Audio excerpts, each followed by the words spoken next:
Julian poured every ounce of his strength into the attack, but your two fingers remained as unmovable as an eternal mountain. You didn't even bother looking at him. You merely bent your fingers ever so slightly. Crack!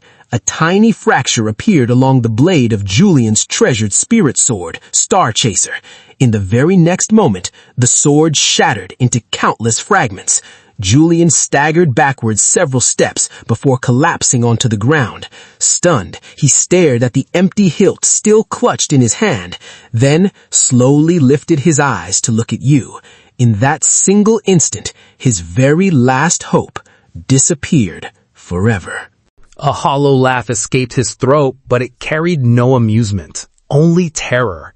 That fear spread through his entire being, consuming every last trace of confidence. Then, for the very first time, you looked at him. There was nothing in your gaze except absolute indifference. In a calm voice, you spoke a single word. Noise.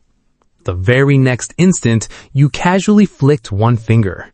An invisible force shot forward with flawless precision and slammed directly into Julian's chest. His body was hurled violently through the air before crashing into a massive boulder, disappearing beneath a cloud of shattered stone and rubble.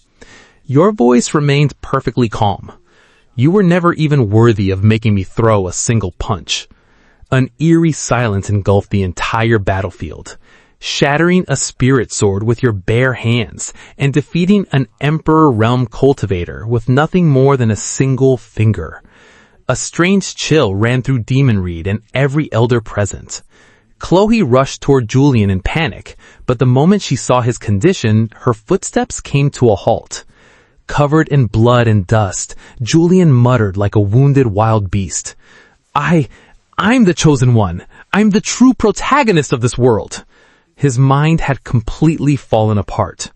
As Chloe stared at him in that pitiful state, the last fragment of faith she had ever held for Julian shattered beyond repair.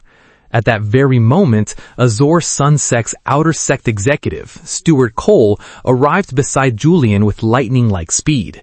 Helping him to his feet, he spoke in a grave voice. Julian, we can't stay here any longer. We leave immediately. Cole made his decision without hesitation.